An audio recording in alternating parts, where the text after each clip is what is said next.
بسم الله الرحمن الرحيم. عن أنس رضي الله تعالى عنه قال قال رسول الله صلى الله عليه وسلم فإذا كان يوم عيدهم يعني يوم فطرهم باها بهم ملائكة الحدیث رواہ البیہقی۔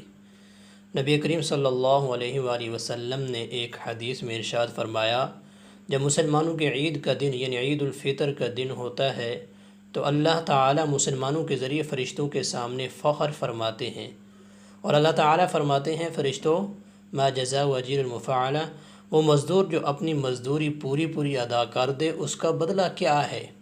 فرشتے کہتے ہیں کہ اے رب العالمین، اس کو مزدوری اس کی پوری ادا کر دی جائے۔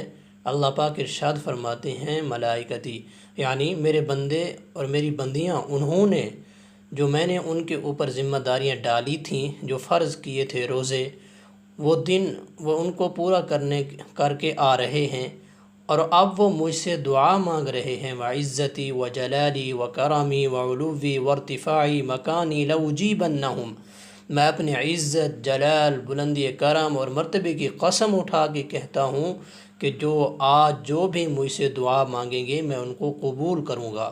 پھر اللہ تعالیٰ بندوں کو کہتے ہیں کہ ارجعوا قد غفرت لکم بدلتکم سیئاتکم الحسنات، لوٹ چلو کہ میں نے تمہارے گناہوں کو معاف کر دیا، نہ صرف معاف کر دیا بلکہ تمہارے گناہوں کو نیکیوں سے تبدیل کر دیا۔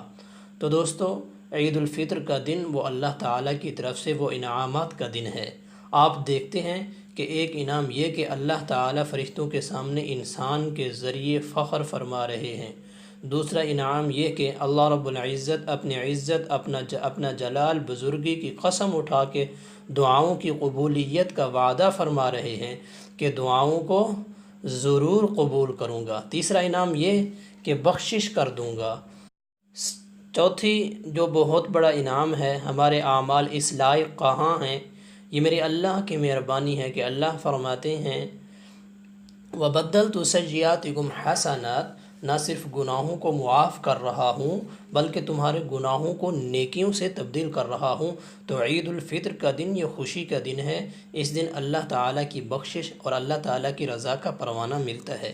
خوش رہیں، ایک دوسرے کو عید مبارک کہیں، اور اس وقت غربا، مساکین، ان لوگوں کا خوب خیال رکھیں۔ السلام علیکم ورحمۃ اللہ وبرکاتہ۔